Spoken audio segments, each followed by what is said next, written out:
नमस्कार, मी पूजा कारेकर पोटपूजामध्ये आपल्या सगळ्यांचं स्वागत करते। आज मी तुम्हाला संत्र्याची बर्फी कशी करायची ते दाखवणार आहे। चला तर मग बघूया। क्या है बाबू, ये क्या है? तू क्या बोलता है, संतरा बोलता है कि ऑरेंज बोलता है? ऑरेंज। ऑरेंज। हाँ। अरे वाह, ऑरेंज खा के क्या करेगा? ताकत आती है ना, ऑरेंज खाएगा तो ताकत आती है ना। तो बड़ा हो जाएगा। बड़ा हो जाएगा तू। तुम खत्म करके वो बड़ा हो जाएगा। ये खा के बड़ा हो जाएगा। आता आपण ही संत्री सोलून घेऊया। आता त्याचा गर काढून घेऊया।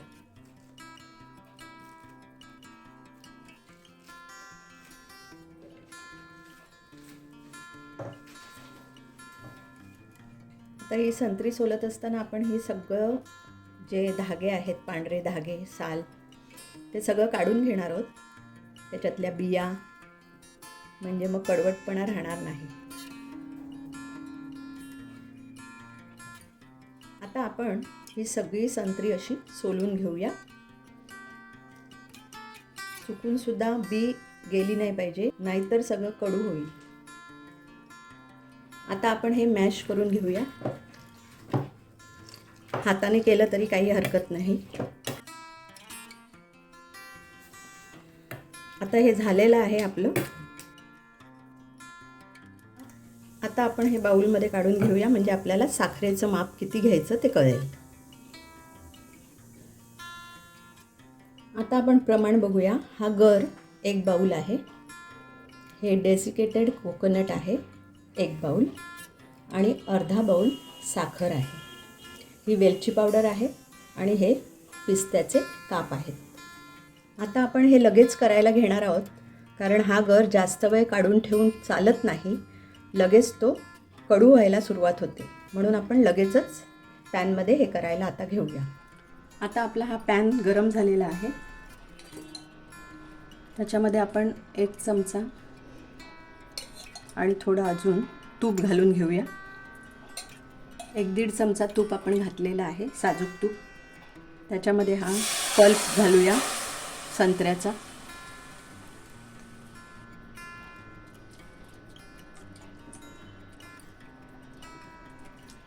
एक 5 मिनिटं आपण हे संत्र्याचा पल्प आपण गरम करून घेणार आहोत। आता साधारण 5 मिनिटं झालेली आहेत। आता आपण साखर घालून घेऊया। अर्धी वाटी साधारण साखर आपण घालणार आहोत।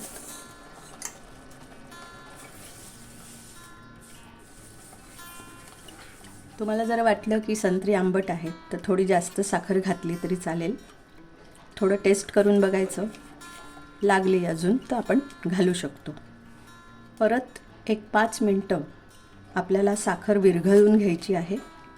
अगदी चिमूटभर मीठ घालायचं आहे। तुम्हाला आवडत असेल तर आंबट गोड पदार्थात चिमूटभर मीठ घातलं तर एवढं लक्षात येत नाही, पण पदार्थ चवदार होतो।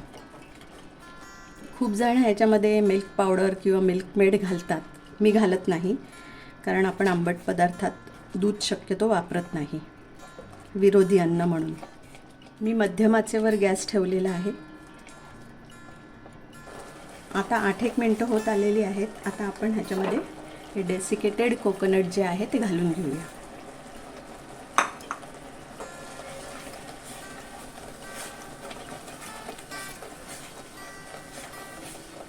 तुम्ही यामध्ये थोडासा रंग घालायचा असल्यास घालू शकता, आणि नॅचरल ठेवायचं असेल तर नॅचरलसुद्धा तुम्ही ठेवू शकता।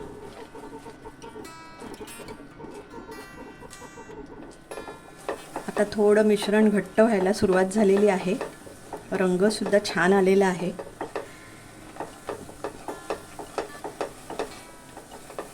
आता थोडा गोळा व्हायला सुरुवात झालेली आहे,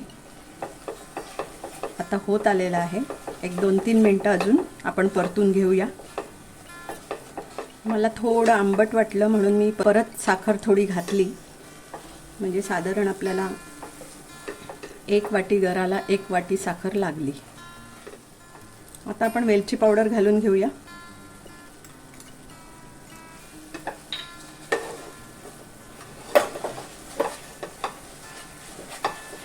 वेलची पावडर शक्यतो शेवटी घालायची, म्हणजे त्याचा वास निघून जात नाही. आता पूर्ण गोळा झालेला आहे.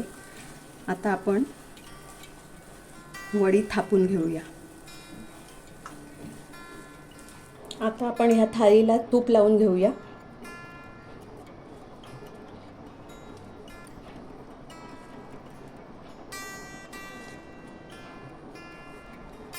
आणि हे मिश्रण त्याच्यामध्ये पसरूया.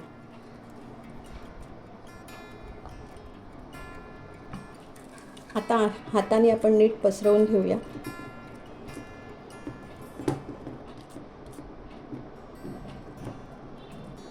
हाताला जरासं तूप लावून घ्यायचं.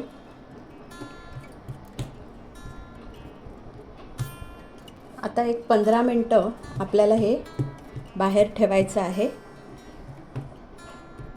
जर पटकन होत नसेल तर थोडा वेळ फ्रीजमध्ये ठेवलं तरी काही हरकत नाही. आता सुकत आलेलं आहे हे मिश्रण.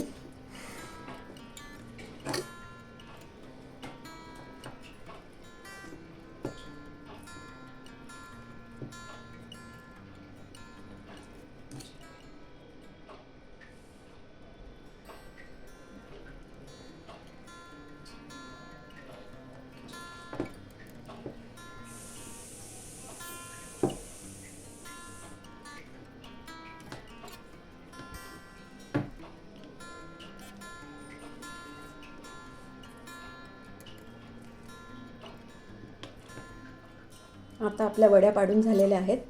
आता आपण पिस्ता लावून घेऊया.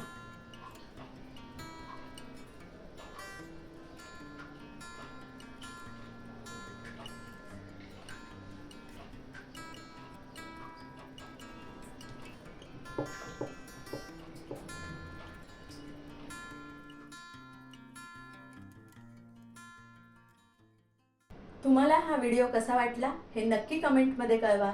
लाईक करा, शेअर करा आणि सबस्क्राईब करा. आणि हो, मस्त खाण्याची घ्यायची असेल मजा तर बघत राहा पोटपूजा.